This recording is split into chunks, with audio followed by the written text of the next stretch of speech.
Hey everyone, so I'm going to try and make this video as concise as possible, but it's so difficult as someone who has NE, talk about all the different things before I get to the main point. So here I go. INFPs, the temperament of NF, right, as these two things relate to masculinity in, I guess, Western society. So let's look at the function of the INFP, and then let's contrast that with the Western sort of masculine ideal. And let's see if these two things line up. And I think what you'll find is that they really don't. So we have introverted feeling, first function. Second function, extroverted intuition. Third function, introverted sensation. Fourth function, extraverted thinking.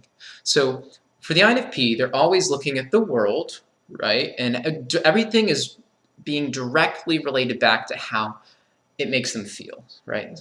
Very self-focused, very individualistic, right, which can be considered masculine, but in the sense of values and being authentic, right? So the INFP wants to live in a way in which they're comfortable, which is authentic to who they are. This is the primary frame of reference, okay? Does this feel right? Does this feel good for me? Does this feel bad? Okay? And the extroverted intuition, which looks at possibilities, right? And explores them in the outside world.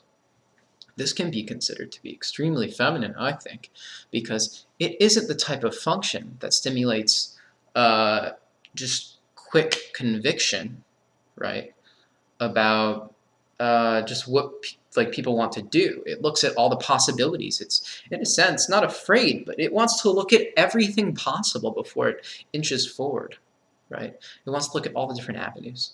And third, we have introverted sensation, which is extremely, I think, feminine because it looks at what's going on around them, compares it to the past, right, sensory, and looks for security, stability, order, right?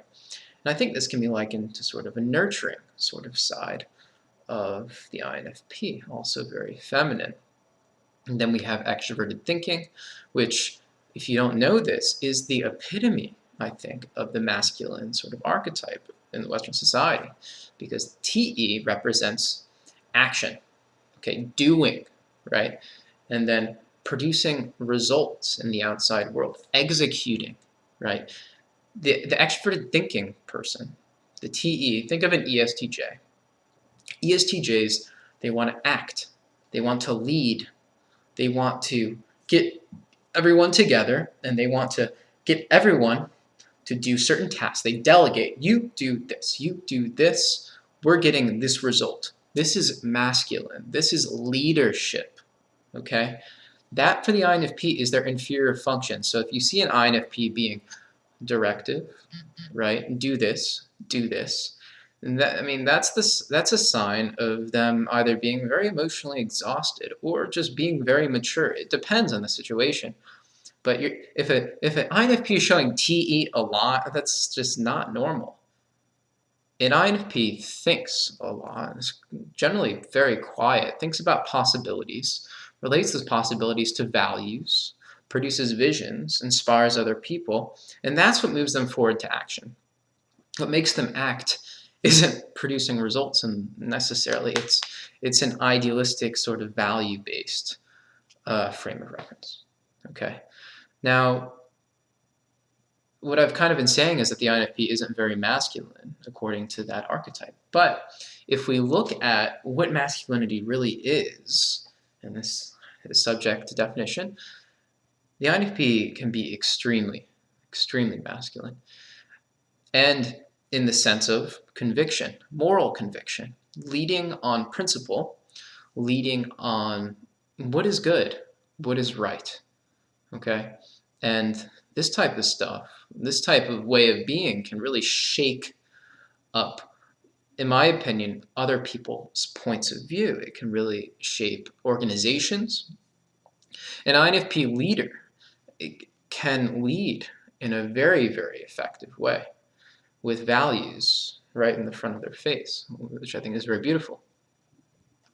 Now, for INFP women, I think it might be a little easier for them to assimilate, into Western society because they are lifted up, okay?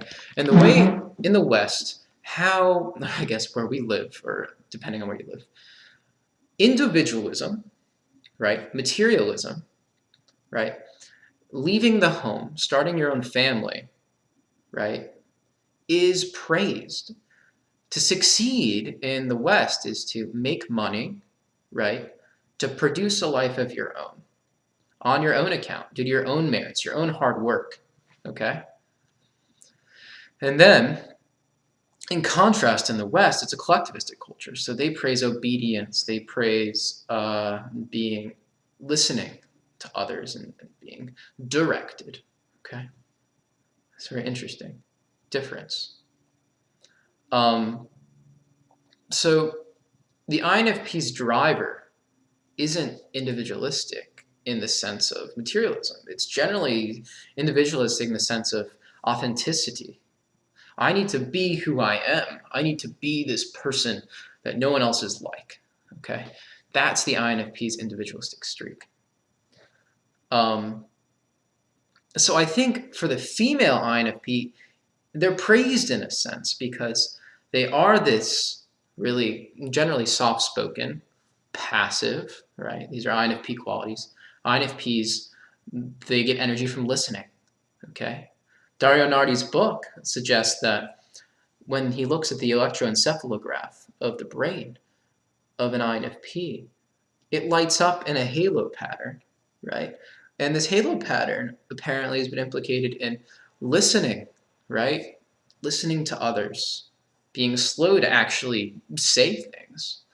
So this is very passive, right? So an INFP female, right?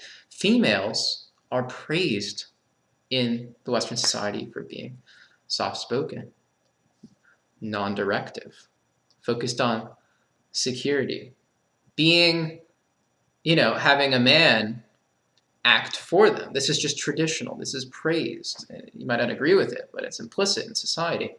To be a quiet woman who listens well and is very nurturing and is slow to act is praised. Now, to be a man who is quiet, right, or generally passive, indirect, explores possibilities, is reluctant to be convicted in the sense of the world, not values, who is driven by security in a sense, and is slow to actually act and produce results in the world, is difficult. There is this pressure in Western society for men to be action-oriented, right? To not be, how do I put this? To not have their heads in the clouds, to not think about ideals and things like this. It's not culturally praised. So I think it's easier for the INFP female, given circumstances, than the INFP male to have a strong sense of self-esteem. But this all goes back to how you are raised, right? So you have to think about your models early on in your life. Who are you growing up? Who is the masculine figure? Who is the feminine figure? Because inevitably, despite your temperament, this is what's going to instill a confidence in who you are. So for instance, I like to believe that I had an okay background, and therefore my temperament exceeds and succeeds in presenting itself as convicted and as confident. So yeah, that's just my tidbit on masculinity and femininity as it relates to the INFP temperament. And keep on being who you are and be well, because there's no one else like you.